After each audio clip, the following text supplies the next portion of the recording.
इस वक्त मैं लघु सचिवालय में मौजूद हूं। नमस्कार, आप सबकी खबर टीवी देखना शुरू कर चुके हैं। मैं हूं धीरज चार।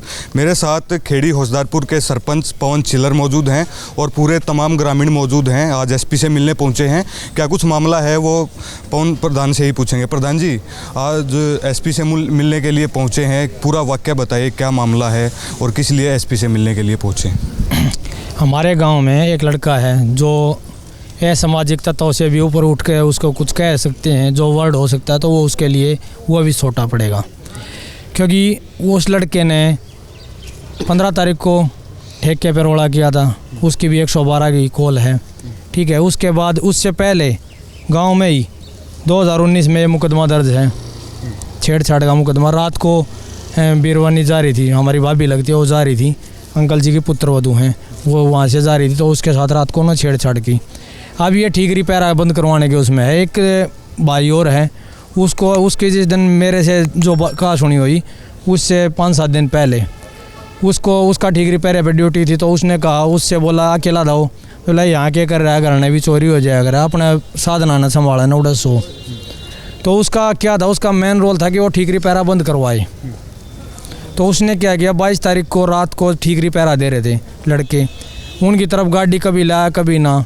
तो गांव का ग्रुप बना रखा है जिसमें गांव के लगभग आदमी मौजूद हैं, 220 के आसपास मेंबर हैं उसमें गांव के। तो उसमें जब मैसेज आया रात को, माँ भाई ये तो गलत है, तो वो चैट सुन रहा था मैं, तो मैंने भी देखा भाई गाड़ी कभी आगे कभी पीछे, तो उसमें चैट चल रही थी, भैया उसकी गाड़ी उसका। फिर जो लड़का मेरी गाड़ी लेके गया था उस दिन, उसने ये कह दिया ये तो भाई देवान वाला बबलू की गाड़ी है, मुझसे गया है ये सायरन। उस एवज में उसकी खुंदक बन गई। मैंने यूँ कह दी, माँ भाई अगर ये मामला निपटा है तो ठीक है, इन्हें समझा बुझाए भेज दोगा, मैं कहा सुनी ना करा रहे, नहीं तो 112 पे कॉल कर दो, हम आपके साथ हैं। ये मामला उस दिन हो गया। उस दिन फिर चलता रहा, फिर नहीं वो करना गया, मैं उस जैसा आदमी नहीं पे कर गया, तो वह ग्रुप में रिकॉर्डिंग सेफ है। उसके बाद इन्होंने दोबारा आ गया, इसने हरकत करी है, नीला बैठे आई तो बैठा रहने दे। उसके 3 दिन बाद ठीकरी पैरे पर उसकी ड्यूटी थी, तो उसके पिताजी का नाम की ड्यूटी थी, उसकी तो है ही नहीं, क्योंकि वो तो कुछ करने लायक ही नहीं है, नशे पते का आदी है। तो उसके पिताजी की ड्यूटी थी, तो उसने ड्यूटी के दौरान हम यहाँ से कन्यादान गए थे, डाल के महावीर रैया के कन्यादान डाल के हम घर गए थे। तो 26 तारीख थी, अगले दिन मेरा बात का जाना था, खुद भाणजे की शादी थी तो वहाँ जाना था, और 26 तारीख का प्रोग्राम भी था।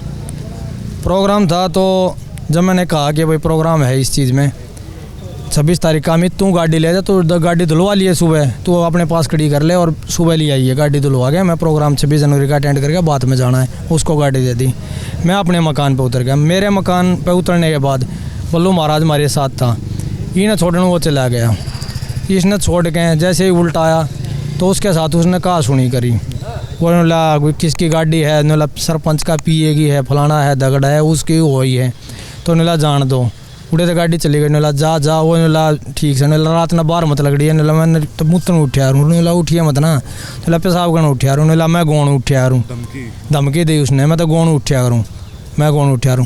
वह चीज़ होते होते वो चला गया। उसने अपने दरवाजे पर गाड़ी खड़ी करी। गाड़ी खड़ी करने के बाद आध घंटे बाद गया हो, क्योंकि सामने गया था, वो वहाँ खड़ा था, गाड़ी का शीशा फोड़ा, नला सरपंच की गाड़ी होगी, पहले उसका शीशा फोड़ा, फिर उस लड़के के पिटाई करी।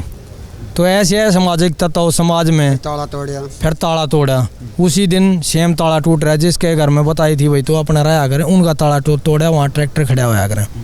तो उसकी मंशा यही थी कि आज ठीकरी पैरे पे तुम हो, ट्रैक्टर को इधर उधर करके, चाहे ताला तो तोड़ दिया था, एक सीख फेंक जाए, वो ट्रैक्टर जल जाए, नुकसान तो किसी एवज में भी कर सके। ट्रैक्टर चोरी करने की मंशा कुछ भी हो सके है, उसकी जो मंशा थी।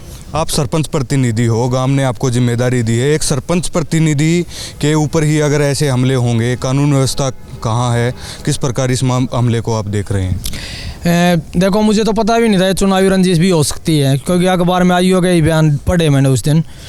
इसके बयान क्या है कि उनका खुद कुनबे का उठ रहा था, वो 313 वोट लेके आ रहा है मेरे से, मेरे 546 आई हैं, तो वो आ रहा है।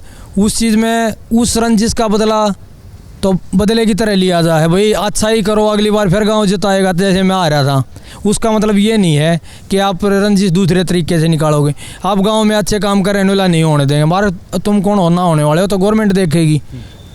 जो जायज़ चीज़ होगी। उनकी मंशा क्या, उनकी मंशा है ठीक रिपेरा बंद हो, वे जो मुकदमा दर्ज है जैसा उनकी नीयत ये है, मुकदमे बोलते हैं उनके खिलाफ, जो मुकदमे बोलते हैं उनकी नीयत है गांव में भाईचारा ख़राब करने का, गांव का माहौल ख़राब करने की, ये उनकी नीयत है। कल को आप कोई काम गांव में करवाना चाहेंगे तो उसमें भी वो रुकावट डालने की कोशिश करेंगे? हाँ, रुकावट बिल्कुल डालेंगे, उनकी रुकावट एक्सेप्ट है, क्योंकि गलत काम मुझे करने ही नहीं, जो काम करने हैं ठीक तरह से अच्छी तरह से करेंगे, उसमें रुकावट डालेंगे तो प्रशासन देखेगा उस चीज़ को। एसपी से आप मिले हैं, क्या आश्वासन एसपी साहब ने आपको दिया? एसपी साहब ने कहा कि इसके खिलाफ जो कंप्लेंट आपने दी है 12 दिन के अंदर हम चालान पेश कर देंगे। बात बिल्कुल ठीक है, चालान पेश कर देंगे, लेकिन एक चीज़ बताओ, ऐसे असामाजिक तत्व जो गाड़ी पे सायरन लगा रहे हैं, एक कंप्लेंट से क्या होगा? उनके खिलाफ तो कार्रवाई भी तो होनी चाहिए ना, उचित कार्रवाई होनी चाहिए, ताकि समाज में अच्छी तरह कहते हैं ना पनपे। बात करने के लिए तो ये पवन छिल्लर थे, खेड़ी होसदारपुर के सरपंच हैं और आज एसपी से मिलने आए हैं। एक गाड़ी इनके ऊपर हमला भी किया गया है, जिससे एसपी साहब ने भी 12 दिन का आश्वासन दिया है कि 12 दिन के अंदर कार्रवाई कर दी जाएगी। फ़िलहाल के लिए शुक्रिया।